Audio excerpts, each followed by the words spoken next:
Aujourd'hui, on laisse tomber les politesses de façade, les discours sucrés et les rengaines médiatiques recyclées à l'infini qui évitent soigneusement le fond.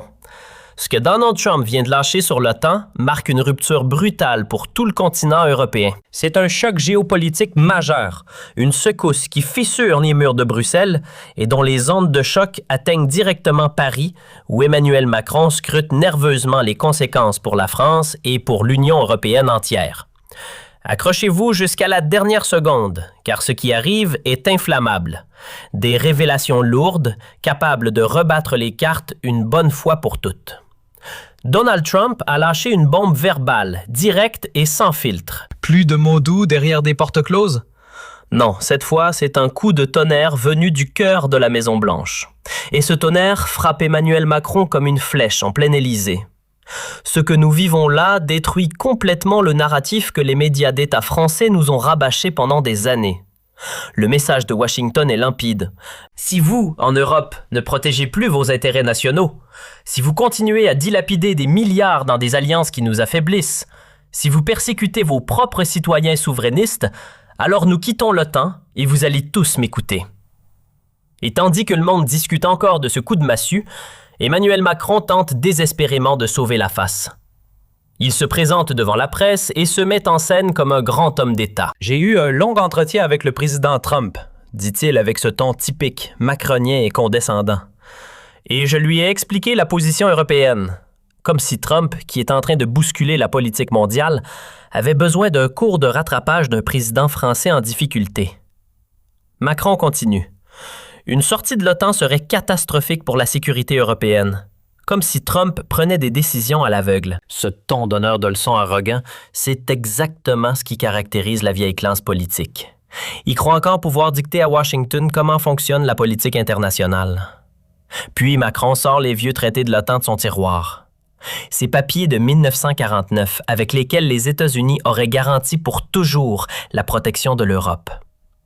De nouvelles garanties de sécurité, de nouveaux engagements, de nouvelles promesses. Exactement le même blabla interminable sur papier qui amenait l'Europe dans cette impasse depuis des années. Macron présente l'Europe comme le grand décideur, comme si l'Europe devait absolument co-décider, alors que tout le monde sait que l'UE, sous Macron, n'agit plus qu'en réaction, regarde et traîne des pieds. Et c'est précisément là que Trump explose. D'après des sources internes, voici ce qu'il aurait répliqué à Macron en substance. « Emmanuel, l'Europe a eu 75 ans pour se défendre seule.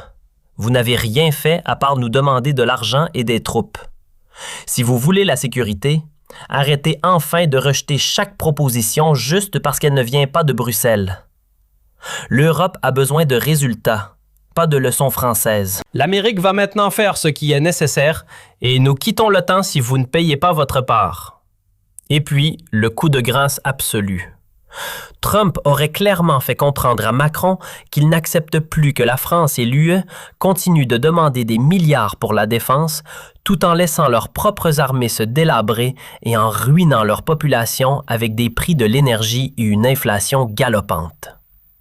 Ce n'est pas seulement un camouflet. C'est une démolition publique. Pendant que Macron parle et se donne de l'importance, Trump agit.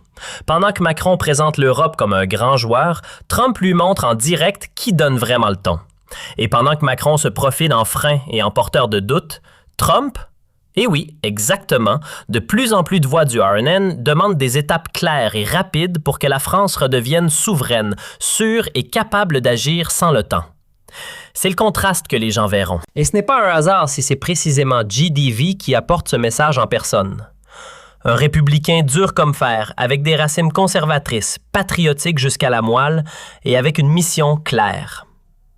Il ne rencontre pas n'importe quelle délégation. Il rencontre la direction du RDN en personne. En tant que vice-président, il se tient épaule contre épaule avec Jordan Bardella, député et leader charismatique.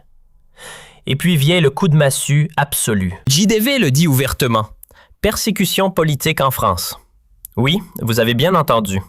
Persécution politique en 2025 en France, et il cite un exemple qui fait dérailler les visages des partis établis à Paris. Une jeune militante rennaise, jeune, intelligente, courageuse, demande l'asile politique aux États-Unis parce qu'elle est persécutée en France pour ses opinions. Pas en Corée du Nord, pas en Iran, en France. Et que fait le journal télévisé de France 2? Il se tait, bien sûr, car la réalité ne colle pas au cadre.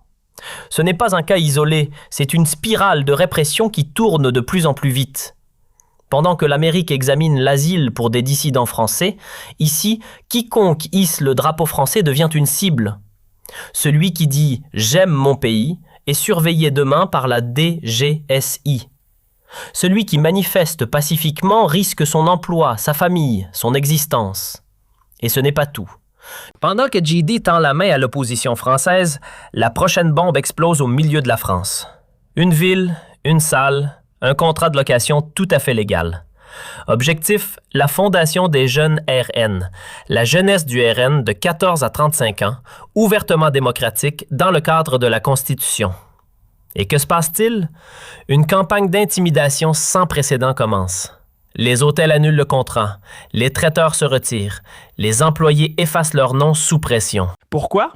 Parce que des activistes de gauche envoient des menaces de mort, diffusent des listes staliniennes, montent des pilori publics et les autorités regardent ou participent.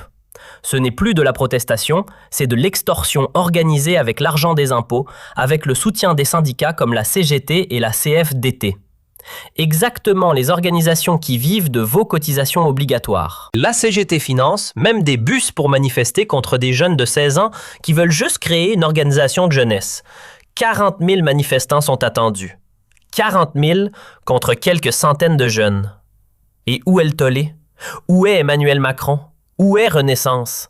Silence radio total. Si même le président de la République reste muet, s'il n'a pas le cran de défendre la liberté de réunion et les droits fondamentaux, alors quelque chose est profondément pourri dans ce pays.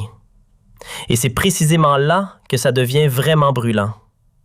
Pendant que Macron se planque, pendant que Renaissance et le PS restent dans leur mode silence habituel et que les Verts se rapprochent des antifas, Washington prend le relais. Les États-Unis, sous le président Donald Trump, observent de très près ce qui se passe ici. Et ils disent haut et fort: si vous ne protégez plus vos propres citoyens, ce n'est plus une affaire interne. C'est une bombe politique de premier ordre. L'invitation de toute la direction du RN à Washington n'est pas un coup de publicité. C'est le dernier avertissement direct à Emmanuel Macron, direct à l'établissement parisien. Bougez-vous ou nous le ferons. Et tout le monde sait ce que ça signifie quand Trump dit « nous le ferons à notre manière ». Ça veut dire un soutien médiatique à l'échelle mondiale, une scène internationale, une légitimation politique, un soutien financier. Celui qui trouve ça exagéré n'a pas compris la force explosive du mouvement MAGA. Ils sont sérieux et ils savent exactement comment mettre à genoux un establishment pourri. Cette ville est le test décisif pour notre démocratie. Ici, on voit si la vraie liberté d'opinion existe encore dans ce pays ou si seules les opinions de gauche sont autorisées. 40 000 manifestants payés et organisés contre quelques centaines de jeunes qui veulent juste se réunir. Celui qui loue aujourd'hui une salle aux mauvaises personnes est menacé.